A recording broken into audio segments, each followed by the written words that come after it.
आप देख रहे हैं आईना सच का, सच तो यही है। नमस्कार, मैं हूं इकबाल अंसारी और आप देख रहे हैं आईना सच का न्यूज़ चैनल। आज हमारे स्टूडियो में जो मौजूद है, जिनका नाम है अशफाक अली खान, जो राष्ट्रीय लोकदल पार्टी के अल्पसंख्यक प्रकोष्ठ के प्रदेश अध्यक्ष हैं और नौगावा विधानसभा के पूर्व विधायक हैं। हम आज आपको उनसे रूबरू कराते हैं। आइए मिलते हैं अशफाक अली जी से।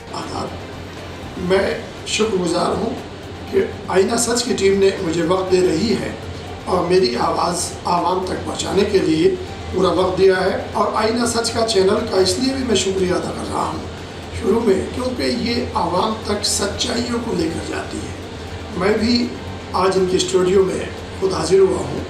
अशफाक अली खान, पूर्व विधायक, प्रदेश अध्यक्ष, राष्ट्रीय लोकदल पार्टी उत्तर प्रदेश। आप मुझे बताएं कि आज जो देश में महंगाई चल रही है, महंगाई चरम सीमा पर पहुंच चुकी है, एक आम आदमी का बजट, रसोई का बजट बिगड़ चुका है, तो कैसे इस महंगाई को आप देखते हैं?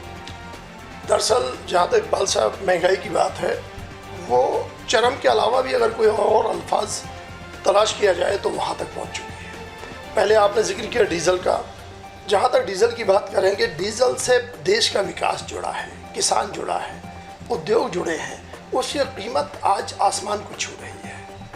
महंगाई उससे और ज़्यादा बढ़ेगी। अभी उसके ऐसे प्रत्यक्ष असर सामने नज़र आ रहे हैं कि कीमत बढ़ गई है। अभी आप और रुकिए, 10 से 15 रोज़ और इंतज़ार कीजिए। अगर डीजल यूँ ही बढ़ता रहा तो देश में और महंगाई बढ़ जाएगी। जो भाड़ा है वो बढ़ रहा है, जिसमें हर चीज़ जो खाने के उसमें इस्तेमाल की जाती है, व्यापार में की जाती है, वो डीजल से बेइंतहा महंगाई बढ़ेगी। जहाँ तक पेट्रोल की बात है, पेट्रोल आदमी व्यक्तिगत लाइफ में इस्तेमाल करता है, ज़िंदगी को दौड़ाने के लिए इस्तेमाल करता है, जगह पर पहुँचने के लिए इस्तेमाल करता है, वो भी महंगाई चरम को छू रही है।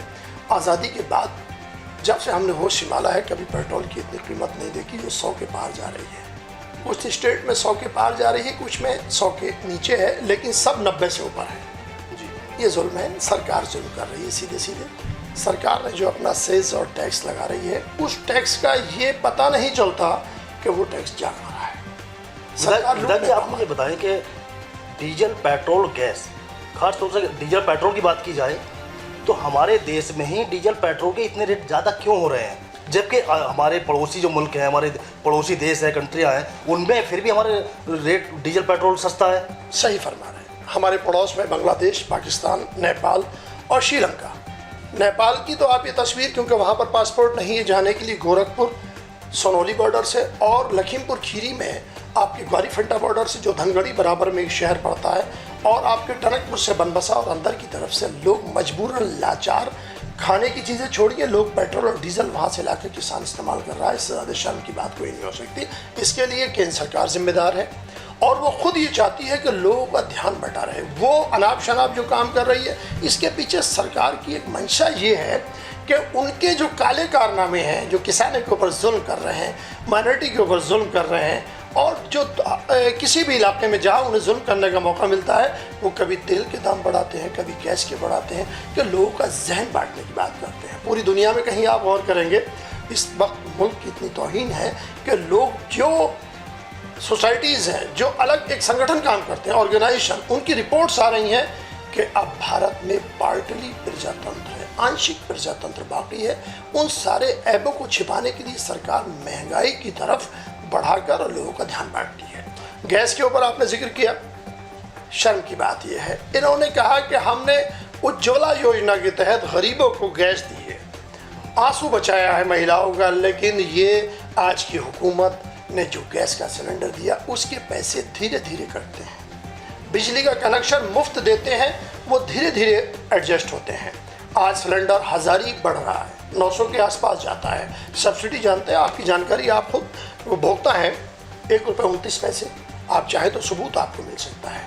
सब्सिडी के नाम पर मजाक बनाई हुई है। तो ये सरकार की मंशा इस महंगाई को बढ़ाकर अपने काले कारनामे छिपाना है और आवाम पर जुल्म करना है। विधायक जी, आप ये बताएं, आपने जिक्र किया है पार्टली प्रजातंत्र, तो हमारे दर्शकों को जरा इसका खुल के विस्तार से बताएं ताकि हमारे दर्शक भी इसको समझ पाए कि पार्टली प्रजातंत्र क्या है। देखिए, आज के वक्त में बहुत ऐप मौजूद है। मैं आपके माध्यम से मैं आवाम से कहना चाहूँगा, वो गूगल पर जाएं और वो ये देखें कि डेमोक्रेसी हिंदुस्तान के अंदर क्या है। हमारे जो नंबर मिलते हैं डेमोक्रेसी में, हमसे ज़्यादा बांग्लादेश के नंबर हैं। वो खूबसूरत डेमोक्रेसी चल रही है। हद यह है जिस पाकिस्तान को आतंकवादी कहा जाता है उसने सारे इल्ज़ामात उसके ऊपर होते हैं और करता भी है वो, लेकिन फिर भी डेमोक्रेसी वहाँ पर जिंदा है। हद तो ये हो गई, राजतंत्र में रहा, प्रजातंत्र में आया, नेपाल में डेमोक्रेसी का नक्शा यहाँ से खूबसूरत है।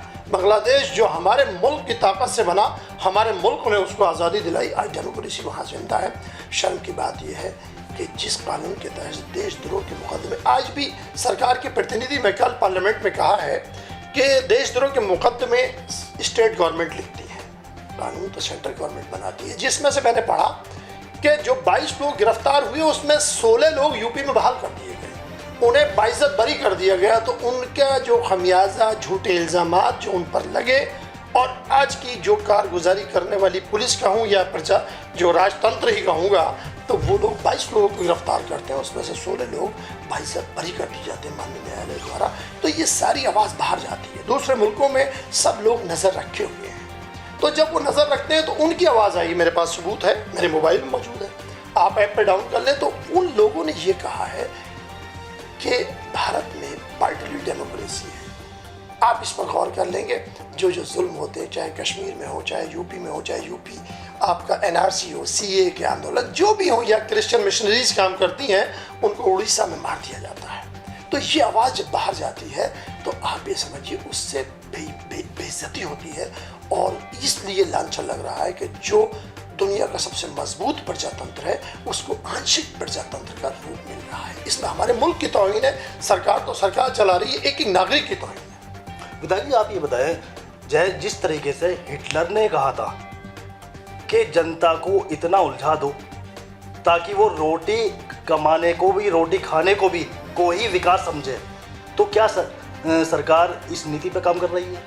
इल्ज़ाम होगा अगर मैं कहूँगा, बात सवाल आपने कठिन किया है। मैं मुल्क के प्रधानमंत्री, भारत सरकार को इल्ज़ाम तो नहीं देना चाहता, लेकिन जब आपने हिटलर का जिक्र किया है तो मैं जब एक बार हिटलर हाउस में आए तो उनके पास एक मुर्गा था। उन्होंने उसके दर्दनाक तरीके से सारे पर नोच दिए और वो बिल्कुल नंगा रह गया, और उन्होंने फिर उसको दाने डाले। वो गरीब भूखा मुर्गा उस जुल्म करने वाले का दिया हुआ दाना खाकर उनके पीछे पीछे चलने लगा। तो हिटलर की अगर आपने उपाधि हिंदुस्तान में किसी को दी तो इससे ज़्यादा शर्मनाक बात नहीं होगी। अगर यही हाल रहे, सरकार के पीछे जो लेयर काम करती है वो नुकसान पहुंचा रही है। कैसे? उनके एजेंडे आते हैं, वो जो लागू करते हैं, पीछे से बताते हैं, सरकार उस पर काम करती है। और जहां तक हिटलर का जिक्र है, कुछ दिनों बाद अगर यही हाल रहा तो हिंदुस्तान में भी शायद कोई हिटलर साक्षात सामने आने लगे। अच्छा, इस वक्त जिला पंचायत के चुनाव नज़दीक है, आने वाले हैं, और जो भारतीय जनता पार्टी के प्रत्याशी हैं वो क्षेत्र में जाने से कतरा रहे हैं, क्या कारण मानते हैं आप इसका? अंसारी साहब कतरा ही नहीं रहे हैं। आप फिजिकली देखिए गाँवों की ओर, क्योंकि आप जर्नलिस्ट हैं, गाँवों में एक सर्वे करा लीजिए कि आज के वक्त में मौजूदा हुकूमत के चुने हुए नुमाइंदे गाँव में कदम रखने से डर रहे हैं। ये तो उनके सोचने का विषय है। डेमोक्रेसी को बदनाम करा रहे हैं निर्वाचित नुमाइंदा। कारण क्या है सर विधायक जी का? कारण उनकी कारगुजारियां हैं, उनके जुल्म हैं। जिन्होंने उनको चुना है आज वो उनके साथ जुल्म कर रहे हैं। किसान, मैं राष्ट्रीय लोकदल का नेता हूं, मेरे नेता आदरणीय जयंत चौधरी जी, आदरणीय चौधरी अजीत सिंह साहब इस मुल्क में किसानों के ऊपर जो जुल्म हो रहा है उसके खिलाफ लड़ रहे हैं। किसान यूनियन आदरणीय राकेश टिकैत जी लड़ रहे हैं। आपने सारा जिक्र देखा है, 3 कानून बनाते हैं। वो कानून के सम किसान की आय दूनी करेंगे। किसान कहता बाबा हमें माफ कर दो, हमारी इतनी रहने दो। वो कानून जो बना रहे हैं वो उद्योगपतियों के लिए बना रहे हैं। बड़े नेता ने, एक पार्टी के बड़े प्रतिनिधि जो हिंदुस्तान में बहुत वक्त राज किया है, उन्होंने ये कहा हम दो, हमारे दो उद्योगपति और 2 नेता, उसके अलावा मुल्क में कुछ बाकी नहीं बचता। जो कानून बनाया है उस कानून में क्या हुआ है कि किसान की अपनी ज़मीन नहीं रहेगी, किसान लोन में घिर जाएगा, कर्जदार हो जाएगा, व्यापारी का मोहताज हो जाएगा। व्यापारी यूं उछाल कर देखेगा तेरे गेहूं में हवा निकल गई, वो नहीं खरीदेगा। तो किसान, क्योंकि 70% लोग इस मुल्क में प्रत्यक्ष या अप्रत्यक्ष, इसमें यह कह देना सीधे कि 70% लोग खेती करते हैं, ऐसा नहीं है। प्रत्यक्ष या अप्रत्यक्ष रूप से 70% लोगों की जीविका कृषि से जुड़ा हुआ है। कोरोना काल में, लॉकडाउन में जीडीपी जो हिंदुस्तान की तस्वीर बचाई वो किसानों ने ही बचाई, जैसा आप भी वाकिफ हैं। जब वो किसान ही मर रहा है, किसान को हुकूमत व्यापारियों के फायदे के लिए मार रही है, तो इसलिए गांव में रहने वाला 70% जो कृषि से जुड़ा हुआ लोग है वो इनसे नाराज है, इनकी नीतियों से। हम या हमारा दल, हम कानून बनाने को मना नहीं करते, हम सिर्फ ये पूछते हैं, आप कहते हो आय दुगनी होगी, बहुत खुशी की बातें करिए तो, लेकिन हम इसलिए बात करते हैं कि जो उपज है हमारी, मिनिमम सपोर्ट प्राइस मिलता है, न्यूनतम समर्थन मूल्य, कभी क्या इस हुकूमत में किसी किसान को मैक्सिमम समर्थन मूल्य मिला है क्या? मैक्सिमम सपोर्ट प्राइस किसान को नहीं देते। किसान गरीब इस बात पर सहमत है कि हमें आप मिनिमम सपोर्ट प्राइस दे दो, जो हमारी लागत आई है वो दे दो, हमारे पशु भूसा खा लेंगे, हम रोटी खा लेंगे, दूसरों का पेट भर देंगे। देखिए सरकार इस बात पर आमादा है कि मिनिमम सपोर्ट प्राइस की भी गारंटी को नहीं दे रही है। क्यों नहीं दे रही है? आप हिमाचल में जाइए, वहाँ सेब का व्यापार है, अडानी जी वहाँ पर सेब के बहुत बड़े व्यापारी हो चुके हैं। जब पहले बगीचों में सेब का रेट करीब 23 और 22 रुपये बिकता था, जो हम लोग 80 रुपये, 70 रुपये और 60 रुपये, 50 रुपये तक भी, जो हिमाचल से दूर के लोग थे, हम लोग सेब खाकर अपने शौक पूरे करते थे और अपना सेहत के लिहाज से जो भी फल फ्रूट खाते थे।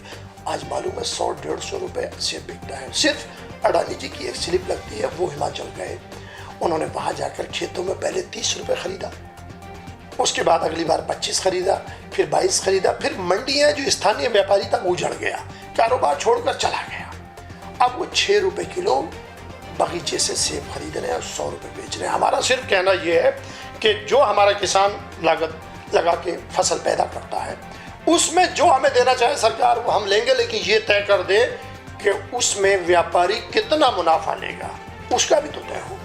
किसान का तय नहीं हो रहा, व्यापारी का तय इसलिए नहीं है कि वो घना लाभ कमाएगा। हम ये कहते हैं हमें जो तुम देना चाहो दो, लेकिन जो व्यापारी उसको भंडारण करके बेचेगा उसका मुनाफा भी तय होना चाहिए। हम लड़ाई गरीबों की, मजलूमों की, अल्पसंख्यकों की, रिक्शे वालों की, मजदूरों की लड़ाई लड़ रहे हैं। किसान अपनी लड़ाई नहीं लड़ रहा जनाब, इसलिए नहीं लड़ रहा कि सरकार जब गेहूँ खरीदती है सब्सिडी पर, जो देती है आगे, जब ये मंडियाँ ख़त्म हो जाएंगी तो अनाज जब भंडारण सरकार के पास नहीं होगा, फिर तमाशा करेगी सरकार कि हम सब्सिडी देंगे, जैसे गैस की सब्सिडी 1 रुपया 29 पैसे आती है। ऐसे ही किसान अपनी फसल पैदा करेगा वो उद्योगपति के भंडारण में चली जाएगी और वो अपनी मर्जी से खरीदेगा, किसान को मिनिमम सपोर्ट प्राइस भी नहीं देगा। और वो जो जनता है आज जो 22 रुपये और 23 रुपये आटा खरीदती है, गरीब मजलूम, जब अडानी और अंबानी उद्योगपति के भंडारण में अनाज चला जाएगा तो वो जनाब 50 रुपये और 100 रुपये किलो आटा बेचेंगे और जनता भीख मांगेगी। हम लड़ाई झगड़े बढ़ेंगे, न जाने क्या क्या होगा। हम तो वो लड़ाई लड़ रहे हैं। और मिनिमम सपोर्ट प्राइस के ऊपर सरकार जिनके नक्शे कदम पर चलती है, दूसरे मुल्कों में जो विदेश नीति है, जब वहाँ पर ये जुर्माना है कि $10,000 का जुर्माना होगा कि अगर किसान की किसी ने उपज मिनिमम सपोर्ट प्राइस पर नहीं खरीदी तो $10,000 का जुर्माना होगा, सजा होगी, तो सरकार किस लिए परेशान है? एक अल्फाज ये कहे कि मिनिमम सपोर्ट प्राइस का प्रस्ताव पारित किया जाता है, जो आदमी, जो व्यापारी मिनिमम सपोर्ट प्राइस पर किसान की फसल नहीं खरीदेगा उसके खिलाफ मुकदमा लिखा जाएगा। विधायक जी, आप हमारे देश के प्रधानमंत्री कहते हैं, जो आपने कृषि कानूनों की बात की है, तो प्रधानमंत्री जी का कहना है कि कम से कम एक बार लागू करके देख लीजिए, अगर इससे कुछ नुकसान होता है तो ये रोके जा सकते हैं, रोक लग सकती है, लेकिन कम से कम एक बार देख तो लिया जाए। किसी भी काम को, हम कोई भी काम करते हैं तो उसका नुकसान फ़ायदे उसको यूज़ करने के बाद ही पता लगते हैं ना, पहले नहीं बता सकते हम कि इसमें हम बिजनेस कर रहे हैं, कोई भी काम कर रहे हैं कि उसमें नुकसान होगा या फ़ायदा होगा। तो कम से कम उसको देख लिया जाए, एक बार चेक कर लिया जाए, कुछ टाइम लागू करके देख लेते हैं कि इसमें नुकसान होता है या फ़ायदा होता है, क्योंकि सरकार ने नियम बनाए हैं तो जनता की भलाई के लिए ही बनाए हैं। अब उसमें किसान कह रहे हैं कि बोले नहीं इसमें नुकसान है, तो क्या दिक्कत है उसको एक बार लागू करके देखने में? सरकार की मंशा और नीयत सब लोग जानते हैं। आपके सामने नोटबंदी आई, कहा गया 15 लाख रुपए आएंगे हर गरीब के खाते में, मिले क्या? आपके सामने सरकार ने कहा कि हम गैस के दाम सब्सिडी पूरी देंगे, बाजार में ब्लैक बंद करेंगे, आज 1 रुपया 29 पैसे सब्सिडी आती है। डीजल के लिए जब माननीय प्रधानमंत्री जी हुकूमत में आ रहे थे 2014 में, तो उन्होंने कहा था कि डीजल 35 रुपये लीटर लोगे क्या, पेट्रोल 40 रुपये लीटर लोगे क्या, वो उनके बाद जब उनसे सवाल किया जाता है तो वो कहते हैं 15 लाख रुपए जुमला था। तो इन पर यकीन कौन करे कि इनकी जो पुरानी कारगुजारी है उन पर हम यकीन कैसे करें, जो इनके कारनामे हैं। आज तक भी इनका जो बैंक की लाइन खड़ी होते थे वहां पर बच्चों प्रसव हुआ है, बच्चे पैदा हुए हैं। नोटबंदी का कोई नतीजा निकला हो तो बताएं, एक दिन में लागू कर दिया। अभी कोरोना काल में चला, माननीय प्रधानमंत्री जी ने डंके पिटवा दिए, लाइटें जलवा दी, थालियां पिटवा दी और एकदम लॉकडाउन लागू कर दिया। जो जहां तक सड़कों पर हजारों लोग भीख मांगते हुए, हिंदुस्तान में जैसा पलायन था कभी मुल्क के बंटवारे में भी ऐसा पलायन नहीं था। उनकी नीतियां खराब हैं, उन पर विश्वास नहीं किया जा सकता। और सबसे ज्यादा बेईमानी किस बात पे लगती है? किसान खेत पर खेत किसानी करेगा, जान देगा, फसल पैदा करेगा, उसके बावजूद जब कानून बनाए जाएंगे तो कोई भी किसानों का प्रतिनिधि उसमें शामिल नहीं। बनाए कानून, हमारे प्रतिनिधि लेना, वो गोल मेज पर टेबल पर बात करने वाले जिन्हें खेत का पता नहीं कितना गेहूं पड़ता है एक बीघे में, क्या कितनी फसल कटाई होती है, कितना खाद पड़ता है। सरकार की मंशा किसानों के खिलाफ है। यूरिया का भाव जब से मुल्क आज़ाद हुआ, जब से बैग बनाई की स्टैंडर्ड साइज है 50 किलो का, सरकार ने उसे 45 किलो का कर दिया। डाई दूने रेट पर चली गई, यूरिया दूने रेट से ऊपर जा रहा है। बिजली का बिल, जब पिछली हुकूमत थी उत्तर प्रदेश में 2012 में, जब मोदी जी प्रधानमंत्री नहीं बने थे, तो सिर्फ बिल 8400 रुपये जाता था और आज आप जानते हैं 18,000 रुपये जाता है। किसान सम्मान निधि 500 रुपये महीना बात करेंगे, 6,000 रुपये साल की बात करेंगे। और एक किसान जिसके नाम ट्यूबवेल है उससे एक साल में 10,000 फालतू लेंगे और देंगे कितने? 6,000। ये सरकार की नीयत खराब है। सरकार अपनी नीयत सुधारे, कानून जो चाहे सो बनाए, लेकिन उसकी नीयत में झलकता हो कि वो ईमानदार और किसान हितैषी है। इसलिए इस कानून को जो लागू करने, जब आप ये समझिए पढ़े लिखे को फारसी किया, हाथ कंगन को आरसी किया। जब कानून की नीति ये बताती है कि अकूत भंडारण व्यापारी करेगा, जब उसके भंडारण में सारी जो पैदावार है सब चली जाएगी, उसकी मर्जी है। आपके सामने प्याज के रेट आते हैं, आपके सामने जीरे के आते हैं, इन रेट को आपके सामने लहसुन का रेट आता है। जब व्यापारी के पास होता है तो 100 रुपये किलो, जब किसान के पास होता है तो 5 रुपये किलो। ये नीयत खराब है। सरकार हमारा प्रतिनिधि शामिल करे। सिर्फ यही तो मांग रहे हैं कि सरकार कानून लागू करे। हम सिर्फ इतना मांगते हैं, आप MSP मिनिमम सपोर्ट प्राइस दे दीजिए। हमारे नेता यही तो कहते हैं, वो मिनिमम सपोर्ट प्राइस की गारंटी भी नहीं दे रहे। जब व्यापारी उछालेगा, लागत आई 1500 की, व्यापारी कहता 1200 में खरीदूंगा, हमारे पास क्या रह जाएगा? सिर्फ इतना चाहते हैं, मिनिमम सपोर्ट प्राइस को माननीय प्रधानमंत्री जी सदन में लाए, उसको कानून बना दें, हमें कोई दिक्कत नहीं है। और इतना सतह कर दें कि किसान का दाम ये होगा, व्यापारी इतना मुनाफा कमाएगा, उसको भी तो तय होना चाहिए। लेकिन व्यापारी का मुनाफा तय नहीं करेंगे। पार्ले जी का बिस्कुट, उस पर लिखा होगा MRP 5 रुपये। किसान की गेहूं की भी तो MRP छोड़ो, आप मिनिमम रेट बता दो, वो होता है मैक्सिमम रिटेल प्राइस। हम कहते हैं आप मिनिमम सपोर्ट प्राइस हमारी तय कर दो। आखिर जब किसान मर जाएगा तो हिंदुस्तान बचेगा क्या? तो कानून इसलिए विरोध कर रहे हैं कि उनकी मंशा साफ नहीं है और वो गलत कर रहे हैं। कृषि कानूनों का विरोध कर रहे हैं, उसके लिए राकेश टिकैत जी एक बड़ा आंदोलन लेकर बैठे हैं, बराबर आंदोलन चल रहा है। लेकिन राष्ट्रीय लोकदल पार्टी उस आंदोलन में अपने आप को भागीदार बना करके उसमें शामिल होकर क्या अपनी राजनीति जो एक तरीके से खत्म हो चुकी है उसको चमकाना चाहती है? नहीं। श्रद्धेय चौधरी चरण सिंह, पूर्व प्रधानमंत्री भारत सरकार, एक बार जब तत्कालीन प्रधानमंत्री जी सहकारिता खेती दूसरे मुल्क में देखिए जाकर, तो तत्कालीन हमारे नेता, हमारे वरिष्ठ नेता, हिंदुस्तान की जान, आन बान और शान श्रद्धेय स्वर्गीय चौधरी चरण सिंह साहब ने कहा था कि किसान तो अपना भी खेती एक साथ नहीं कर पाते, परिवार की आप 50 लोग शामिल करेंगे। जब जब इस मुल्क में तबाही आई है किसान के ऊपर, चौधरी चरण सिंह का परिवार और उनके अनुयायी मुसलसल लड़े हैं। आपको मालूम होगा, स्वर्गीय प्रधानमंत्री चौधरी चरण सिंह साहब ने अपने कार्यकाल में सबको जमीन दी।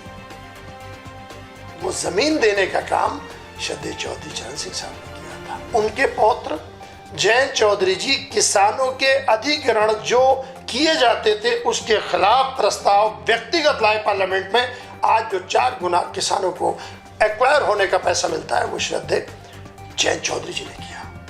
तो लोकदल तो राष्ट्रीय लोकदल, मेरे नेता तो लोगों के दिलों पर राज करते हैं। संख्या बल जिनके पास है पार्लियामेंट में, वो कितने अच्छे काम कर रहे हैं, आज पूरा हिंदुस्तान रो रहा है। भले ही हमारे नेता सदन में नहीं है, वो सदन के बाहर रहकर भी जब जब किसानों की हरिद्वार से यात्रा चली हो, श्रद्धेय चौधरी अजीत सिंह साहब बीमार रहे हों, तब भी वो किसानों के बीच पहुंचे हैं। दूसरा नेता नहीं पहुंचता है। आज भी राकेश टिकैत जी वहाँ बैठे हैं। जब ये जालिम सरकार उनको गिरफ्तार कर रही थी, उनके ऊपर जुल्म कर रही थी हिंदुस्तान के अंदर, सबसे पहले श्रद्धेय चौधरी अजीत सिंह साहब हमारे नेता, उनको फ़ोन किया, ढांढस बधाई और रात में ही किसानों की हितैषी में पहुँचने का काम किया था। और जहाँ तक राष्ट्रीय लोकदल की राजनीति की बात है, वो तो दिलों पर राज करने वाला दल है, वो जनता के बीच में हवा हवाई बातें नहीं करता।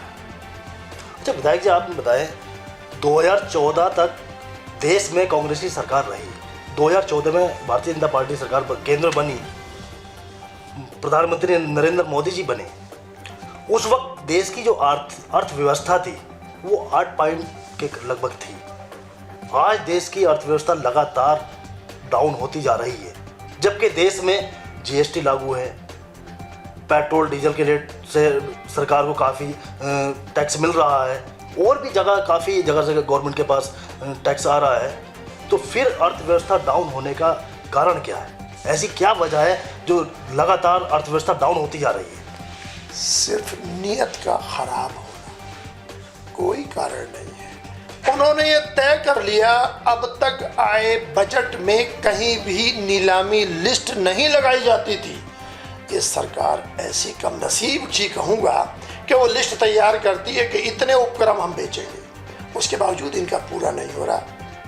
मैं तो ये कहने में कतई नहीं चूकूंगा, पूरे मुल्क में हर जिला मुख्यालय पर 1 से 2 करोड़ रुपए का भाजपा का पार्टी कार्यालय बना है। जरा इस पर भी बात कर लें। 1 से 2 करोड़ की लागत का पूरे देश में हर जिला मुख्यालय पर लगभग भाजपा कार्यालय बना है। दिल्ली में 5 सितारा नहीं, 7 सितारा पार्टी कार्यालय है। अब काहे को आप भी समझते हैं, मैं भी जानता हूं, बस जनता समझ ले कि सरकार क्या कर रही है। वो बीपीसीएल बेचेगी, जियो आगे बढ़ाएगी, रिलायंस बढ़ाएगी, आपका बीएसएनएल खत्म होगा, आपका आईओसी बेचने की तैयारी करेगी। बीपीसीएल इतना बड़ा उपक्रम है, वो बिकेगा। रेल के लिए कहना पड़ता है, रेल मंत्री को कहते हैं रेल नहीं बेचेंगे।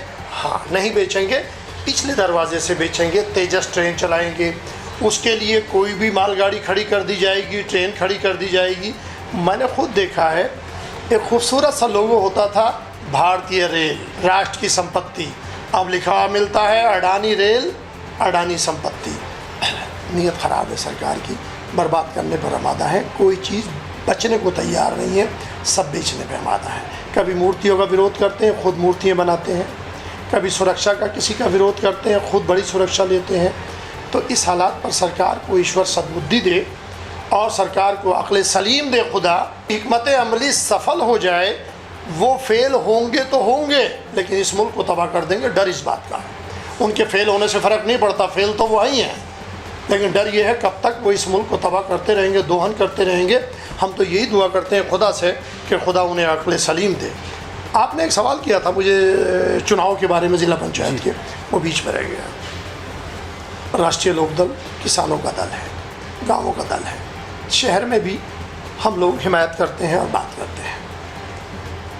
देश की त्रिस्तरीय पंचायत योजना में ज़िला पंचायत, क्षेत्र पंचायत और ग्राम पंचायत, उसमें गाँवों की सरकार होती है। राष्ट्रीय लोकदल हर जनपद में, सब जगह ज़िला पंचायत में अपने प्रत्याशी लड़ा रहा है।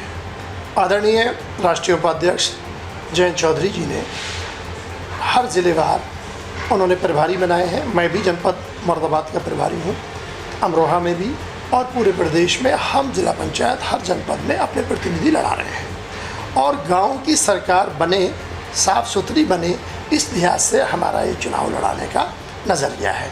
जब हमारी गांव में हम रहते हैं, पार्टी हमारी गांव में रहती है, शहरों में सफ़र करती है, तो गांव की ज़िला पंचायत में हम लोग बढ़ चढ़ कर हिस्सा ले रहे हैं। और यकीनन मेरे नेता आदरणीय जयंत चौधरी जी ने कहा था कि इस अत्याचारी सरकार को सबक सिखा दो ये गांव वालों, इनका एक भी प्रतिनिधि जीतने ना दो। मुझे यकीन है कि जनता इस बात पर अमल करेगी और भारतीय जनता पार्टी के प्रतिनिधियों को सबक सिखाएगी। उसका नज़रिया आपके सामने, आवाम के सामने है कि गांव में जाते हुए भारतीय जनता पार्टी के प्रतिनिधि कतरा रहे हैं, जानिए, तस्वीर सामने आ जाएगी। अच्छा, जो गांव की सरकार बनने जा रही है देश के अंदर, तो इसमें क्या आपकी पार्टी अपने ग्राम पंचायत के प्रत्याशियों को, क्षेत्र पंचायत के प्रत्याशियों को, जिला पंचायत के प्रत्याशियों को क्या सिंबल दिया जाएगा इस बार? नहीं, वो राज्य निर्वाचन आयोग का फैसला है और पहले से ही जो गांव की पंचायत है वहाँ पर पार्टियों के सिंबल नहीं होते आए हैं, लेकिन समर्थित प्रत्याशी होते हैं। हमारा दल समर्थित प्रत्याशी के रूप में जिला पंचायत में और क्षेत्र पंचायत में अपने प्रतिनिधि भेजेगा और खड़े करेगा, चुनाव जीतने के लिए आगे बढ़ेगा। और ये थे हमारे साथ अशफाक अली खान। मैं अशफाक अली खान, पूर्व विधायक, प्रदेश अध्यक्ष, राष्ट्रीय लोकदल अल्पसंख्यक प्रकोष्ठ आईना सच का चैनल का शुक्रिया अदा करता हूं, क्योंकि उन्होंने मुझे पूरा वक्त दिया और मेरी आवाज़ आवाम तक पहुंचाई। इसके लिए मैं उनका तहे दिल से शुक्रिया। दोस्तों, अगर आपको हमारा ये वीडियो पसंद आया हो तो इस वीडियो को लाइक करें और हाँ, चैनल को सब्सक्राइब करना ना भूलें।